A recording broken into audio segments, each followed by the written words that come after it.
Donc, comme à chaque année, les 5e secondaires du Collège Laurentien doivent présenter leur projet passion. Et cette année, c'est à mon tour et c'est pourquoi je suis ici aujourd'hui avec vous pour vous présenter le mien qui est au sujet de l'art plastique. C'est ma passion depuis toujours et j'en apprends encore sur ce sujet. Depuis toute petite, j'aime dessiner des paysages, des corps et des portraits, surtout des portraits. Et c'est pourquoi, il y a 4 ans, j'ai voulu faire des cours à l'extérieur de mon école pour apprendre de nouvelles manières de dessiner. Et à chaque cours, j'avais des étoiles dans les yeux. Ça a été une expérience inoubliable. Et c'est pourquoi aujourd'hui, j'aimerais vous présenter 5 œuvres d'art que j'ai faites moi-même, chez moi, dans ma chambre, de la plus facile à la plus difficile, pour faire découvrir à vous aussi de nouvelles techniques que vous pourriez faire en classe ou même chez vous comme passe-temps. Et il y a toujours un mais. Ouh! Okay. J'avais perdu mon montage, mais ça, c'est pas le problème. J'ai pu trouver une autre copie de mes vidéos, alors juste pour vous dire que mes vidéos seront très rapides et un peu embrouillées, mais on peut voir pareil. C'est juste ça le problème, c'est tout. Pour commencer, sûrement vous la connaissez déjà, mais c'est ce que j'aime le plus faire en art plastique, la caricature. Une technique simple et qui donne toujours un petit sourire aux gens. Faut juste choisir la personne que vous voulez caricaturer. Moi, j'ai pris mon grand frère, Joey, lorsqu'il était jeune. Il faut commencer le dessin en formant la tête et placer vos repères, les yeux, le nez, la bouche et autres, en les exagérant comme ça vous tente, tout en étant propre au portrait du départ. Ajoutez un corps plus petit que la tête, repassez par la suite le dessin au feutre noir, ajoutez les ondes ombrées et votre caricature sera finie. Ensuite, c'est le portrait du fil de métal. Tu as besoin de fil de métal, d'une pince et des ciseaux si tu en as de besoin. Pour celui-ci, il faut beaucoup de patience et d'être très minutieux. Ça m'a pris énormément de temps, 2h30. C'est long, mais pour le résultat, ça en vaut la peine.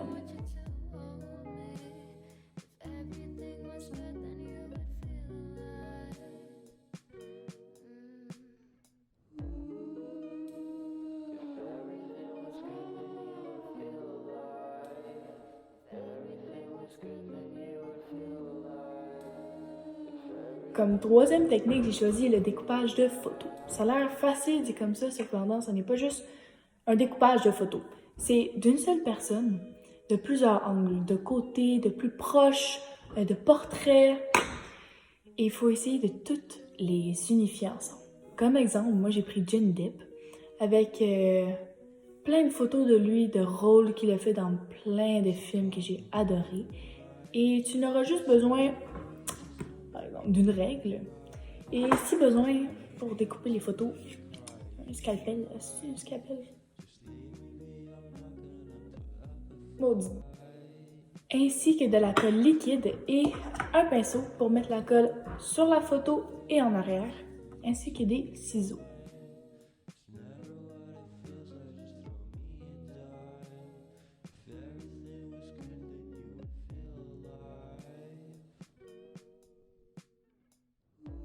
Comme quatrième technique, c'est un des membres de ma famille qui m'a donné l'idée. Je la trouve très originale, c'est la face cachée. Tu prends un visage de ton choix, tu la retraces sur une photo pour que ce soit de la même forme et de la même grosseur, pour que ce soit vraiment pareil. Tu la fais originale comme tu veux. Tu peux rajouter des fleurs, tu peux la faire dégouliner, tu peux la mettre plein de couleurs avec de l'encre, de la peinture à l'eau ou même des crayons en couleur. Aussi simple que ça. Moi, j'ai choisi de la peinture à l'eau. Lorsque tu as fini cette partie-là du projet, tu prends le visage du départ, tu découpes avec sur des ciseaux, c'est comme tu veux, la partie dont tu aimerais voir le visage que tu as fait pour faire la face cachée. Pour finir, tu fais juste les coller ensemble. Tu peux coller sur une autre feuille ou même un tableau. Moi, j'ai choisi une toile.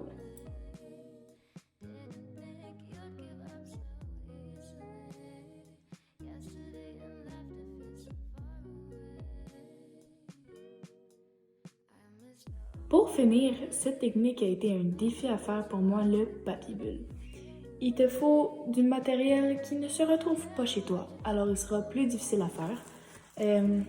Papier bulle. Il te faut une seringue avec une aiguille avec une aiguille très fine, du colorant ou de la peinture à l'eau, de l'eau, et puis c'est tout. Ah non, un portrait de ton choix, qui soit assez gros pour les bulles, pas un petit portrait, une photo. Comment faire? Donc, pour commencer, il faut que tu te fasses des échantillons de couleurs. Moi, j'ai pris entre les teintes de orange, rose, rouge, même mauve, pour que ça fasse beaucoup de couleurs, du vert, du bleu et même du jaune. Tu peux te prendre des verres si t'as pas les petites tables pour la couleur avec les petits échantillons que tu peux faire des peintures. Moi, j'en avais pas. J'ai pas pris des verres parce que je trouvais ça trop gros, mais ça peut t'aider. J'ai pris des petites assiettes d'escargot. C'est des petits trous et ça marche très bien. Ensuite, sur le portrait que tu as choisi, tu traces les différentes teintes d'ombrage et tu écris un chiffre à l'intérieur qui t'aidera à savoir quelle couleur tu vas prendre. Par exemple, 1 pour jaune, 2 pour orange et ainsi de suite. Par la suite, tu piques. Pour la fin de mon vidéo, j'aimerais vous donner un petit conseil pour te concentrer à créer tes œuvres. Laisse ton sel dans une autre pièce, soit dans la salle la plus calme et rangée de ta maison. Mets ta musique préférée. Chante, danse. Tu pourras te déconnecter du monde et pouvoir te changer les idées et rester dans ta bulle. Bref, j'espère que ça vous a intéressé et j'ai pu vous faire découvrir de nouvelles choses dans le monde de l'art. Ciao, ciao!